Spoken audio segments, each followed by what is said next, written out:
The lamp was still glowing when I unplugged it. That was the first moment I knew something wasn't right about the house.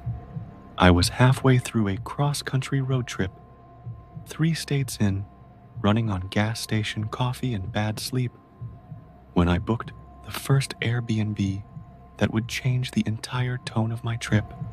I remember thinking how peaceful it looked in the photos. A cozy wooden cabin outside a small town in Idaho. The kind of place you imagine watching rain fall against a warm window, not worrying about hidden cameras or unseen guests. When I arrived, dusk was falling. The host, a soft-spoken man in his 40s, named Carl, met me at the porch. He smiled too wide, but I brushed it off. He handed me the key, said, "No neighbors for a mile," and walked back toward his truck without another word. The silence that followed was thick, not uncomfortable yet, but heavy in a way I couldn't name. Inside, everything looked exactly like the pictures, except cleaner, almost too clean. Not a speck of dust, not a fingerprint on the glass. There was a faint hum in the corner from an old lamp near the sofa, casting a warm yellow light. I set my bag down, turned on some music, and tried to relax. But when I reached to plug in my phone charger, I noticed something strange. A tiny red dot glowing under the lampshade. I leaned closer, thinking maybe it was part of the bulb mechanism. Then I saw the small, black circle beneath it, barely visible, but unmistakably a lens. It was a camera. I froze.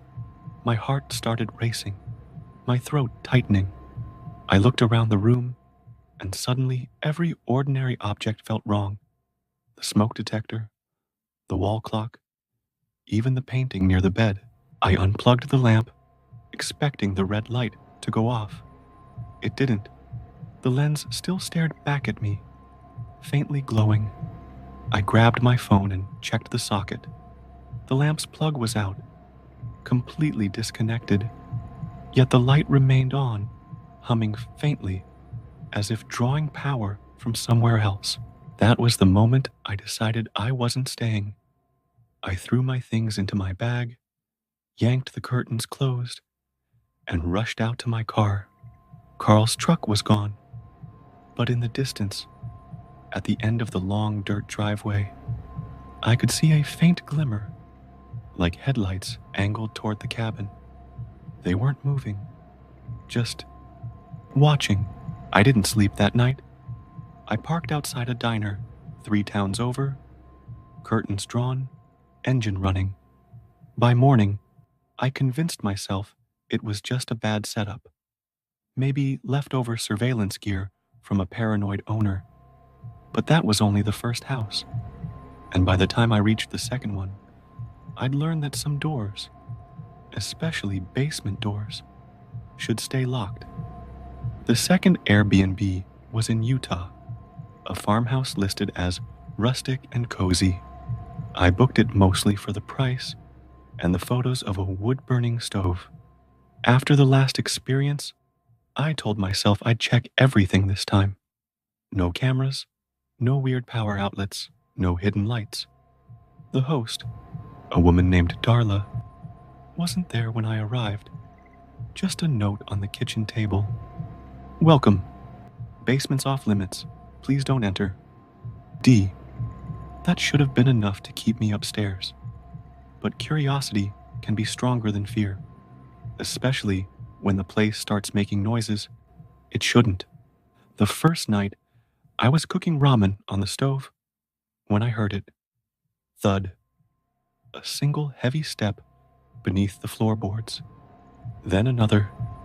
It sounded like someone walking directly under me. I froze, spoon halfway to my mouth. My first thought was pipes, or maybe the old foundation shifting. But the rhythm was too human. Slow, measured, deliberate. I went to the basement door. It was locked with an old sliding latch from my side. Still, the steps continued. They moved toward the bottom of the stairs, stopped, and then something scraped against the door. I pressed my ear to the wood and heard breathing. Deep, shaky, close. I stumbled back, trying to keep quiet. My phone had no signal, and the Wi-Fi wasn't connecting. I remember thinking how stupid it was that I hadn't checked that before booking. The sounds stopped. For 10 minutes, I just stood there, waiting. Then I heard the front door creak open. "Hello," I called out, voice trembling. Nothing. When I stepped into the living room, I noticed something odd. The welcome note on the kitchen table was gone. In its place lay a single house key. But it wasn't for this house. It had a red plastic tag labeled Room 3. There were no numbered rooms in this house. That's when the footsteps started again. Only this time, they came from upstairs. I ran to the door, yanked it open, and didn't look back. I drove until my gas light came on, eventually stopping at a 24-hour laundromat. I sat there until sunrise, trying to make sense of what I'd heard. When I checked the Airbnb listing later that morning, it was gone, deleted entirely. I tried to tell myself I was overreacting, that it was just the house settling, or maybe another guest Darla forgot to mention. But deep down, I knew what I heard, and whoever was in that basement wasn't supposed to be there. Still, I kept driving. I needed to believe not every stop would be like this. The third guest house looked completely normal, and for once, the host actually seemed friendly. At least until he showed up again that night, long after he'd said goodbye. The third stop was in Colorado, a small mountain town surrounded by pine and silence. The guest house was part of a family property, separated from the main home by a gravel path. The host, Eli, met me at the gate. He was in his 50s, polite, with that disarming small-town warmth.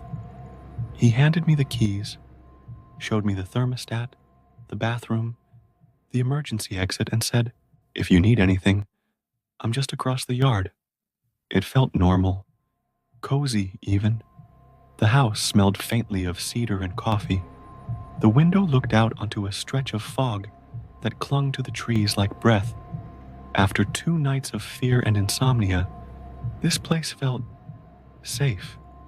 That night, I cooked some eggs, watched TV, and for the first time, actually fell asleep before midnight. Until someone knocked on the door. 3 soft taps. I looked at my phone. 12:47 a.m. I hesitated, listening. Then, another knock. Louder. "Eli," I called out. No answer. I walked to the window by the door, pulled the curtain slightly aside. No one was there. Just the empty yard, glowing silver under the moon. Still, the knocking came again, but from the back door this time. I froze. I could see the back door from where I stood. Down a narrow hallway, lit only by the TV's blue flicker. I watched as the doorknob turned slightly, metal creaking. Someone was trying to open it. My voice barely worked. "Who's there?" Then I heard Eli's voice. Soft, polite, wrong. "Just checking in on you." But there was something off about the way he said it. Too slow. Like each word was chosen carefully. Rehearsed. "I'm good," I said quickly. "Please don't come in." He didn't respond. I waited. After maybe 30 seconds, I heard footsteps crunch across the gravel, fading toward the main house. I locked every door and window, sat on the floor, and didn't sleep the rest of the night. At sunrise, I packed my things. Before leaving, I glanced out the window toward Eli's house. The curtains were closed, except for one narrow slit, and through it, I could see someone watching me. When I got to my car, I found a folded note tucked under the wiper blade. It just said, "You shouldn't drive at night." I left it there and sped out of town. For the next stretch of highway, I couldn't shake the feeling that someone was behind me. Every car that appeared in my rearview mirror, I checked the plate. Every motel parking lot, I looked twice before stepping out. By the time I reached the fourth rental, I was exhausted, too tired to care. But that night, as I lay in bed, I woke up to something even worse than knocking. Someone was whispering my name through the wall. The fourth place was in New Mexico, a long, low adobe-style guest house built on the edge of an empty field. The listing had said, "Quiet Desert Nights," and it wasn't lying. There was nothing around. No neighbors, no traffic, no city glow. Just darkness and wind. The host, a young woman named Lydia, left a lockbox for self-check-in. No human contact this time. Perfect. After everything that had happened, I just wanted silence. The first few hours were peaceful. I took a shower, made instant noodles, watched an old sitcom on my phone. By midnight, I finally felt like maybe this one would be different. Then, around 1:30 a.m., I woke up. I didn't know why at first. The room was cold, but that wasn't it. It was the sound. A faint, drawn-out whisper coming from the wall beside the bed. At first, I thought it was the wind. It had that hollow tone, like air pushing through a crack. But as I listened, I could make out the rhythm of words. "Hey, you're awake." I shot upright, heart pounding. My phone light flickered across the wall. The plaster was old, uneven, but nothing looked off. Still, the whisper came again, slower this time. "I can see you." Every part of me went cold. I pressed my ear to the wall. There was something. Breathing. Faint, but real. I grabbed my phone and texted Lydia. "Someone's whispering through the wall. Please tell me there's another room next door." No reply. Then I heard it again, this time closer to the headboard. "You should leave." That was enough. I threw on my shoes, grabbed my bag, and bolted out into the night. The wind had picked up, carrying the smell of dust and something faintly metallic. When I reached my car, I looked back at the guest house. All the windows were dark, except mine. My room's light was still on, and for a second, I saw movement inside. Someone was standing by the wall, right where my bed had been. I didn't wait to see more. I drove until the highway blurred into streaks of light. When I finally stopped at a roadside diner around 4 a.m., I checked the listing again. The photos were the same, but in one of them, zoomed out behind the curtains, I could swear there was a shape watching from the inside.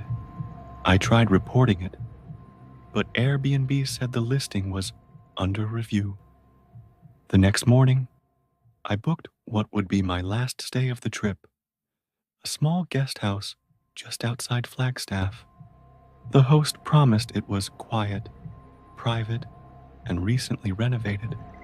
It was definitely quiet, too quiet, and when I found out why, I realized this trip was never about coincidence. The last Airbnb on my road trip was supposed to be a fresh start, one final night before heading home. It was a small, single-story guest house behind a main property in Flagstaff. The host, Evan, messaged me ahead of time. "Make yourself at home. The last guest left everything spotless. You'll barely know anyone was there." That line stuck in my head later. The last guest left everything spotless. When I arrived, the air was cool and damp from a recent rain. The driveway was gravel, the kind that crunches loud enough to announce your arrival to anyone listening. The main house sat dark in the distance. My rental was around back, a small white unit with a porch light that flickered slightly as I unlocked the door. Inside, it smelled faintly of pine cleaner and something else, stale, like closed up air. Everything looked neat: folded towels, a welcome note, and even a small jar of candies by the bed. I remember thinking, maybe this one will finally feel normal. But the silence was too heavy. Even my footsteps felt swallowed up by it. When I went to put my bag in the closet, the door jammed halfway. I tugged harder, and it opened with a long creak. Inside were clothes, men's clothes, folded shirts, a pair of boots, even a toothbrush and a cup on the shelf. I froze. I checked the booking again. The cleaning fee was listed, and it said, entire guest house. This was supposed to be empty. Still trying to rationalize it, I texted Evan, "Hey, just checking. I think some of your stuff might still be in the closet." He didn't respond. I went to brush my teeth and caught something in the mirror, a shadow moving behind the curtain in the next room. I told myself it was headlights from a passing car, but when I went to check, there were no cars, no sound at all, just the faint ticking of the kitchen clock. And then another sound, a low breath, not mine, coming from the direction of the bedroom. I turned the light on. Nothing. I crouched, checked under the bed. Nothing. But when I stood up, I saw something that made my stomach twist. The comforter on the bed, the side I hadn't touched, had a faint indentation, like someone had been lying there recently. And then the bathroom door creaked open. Slowly, I stepped back, my phone trembling in my hand. I lifted the flashlight toward the door, and there, reflected in the bathroom mirror, was a face, pale, motionless, eyes wide open, but not looking at me, looking past me, at the front door. That's when I heard the sound of keys turning in the lock. The metallic click of the lock froze me where I stood. Someone was unlocking the front door. The light from my phone trembled across the wall as the knob turned, slow and deliberate. Not the rushed movement of someone entering their own home. This was careful, controlled. I darted back toward the bathroom, heart pounding in my throat. My first thought was Evan, the host. Maybe he'd come by to check on something, but it was nearly midnight. Through the crack in the door, I watched as the front door creaked open. A man stepped inside. He was tall, wearing a dark hoodie, his face hidden. But his walk, it wasn't calm. It was deliberate, like he knew where he was going. Straight past the couch, toward the bedroom, my bedroom.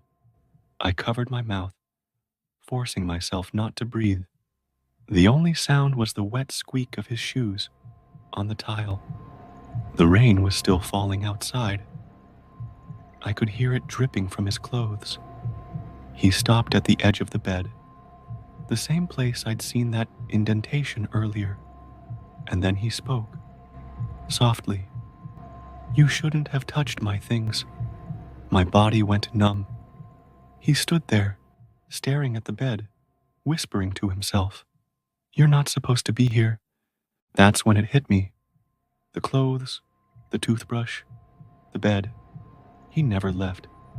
He'd been living here, hiding, maybe under the name of the host. Maybe the host didn't exist at all. He turned slowly toward the bathroom. The floor creaked with each step. I backed up silently until I hit the small window by the shower. My fingers scrambled at the latch. It was stuck, rusted. Then his voice came again, closer now. "You're awake, aren't you?" I forced the window open, just enough to squeeze through. Cold rain hit my face as I tumbled out onto the wet gravel. My foot twisted, but I didn't stop. I ran to my car, slammed the door, and locked it. Through the rain-blurred windshield, I saw him step onto the porch. He didn't run after me. He just stood there, watching. Then he raised his hand and slowly waved. I didn't look back again. I drove straight to the nearest hotel 2 towns over. When I finally got inside, soaked and shaking, I went to the window to pull the curtain shut. And that's when I saw it. A car parked across the street. Black. Same dented fender as before. Same plate number. The same one from the first Airbnb. He'd followed me. Or maybe he'd been ahead of me all along.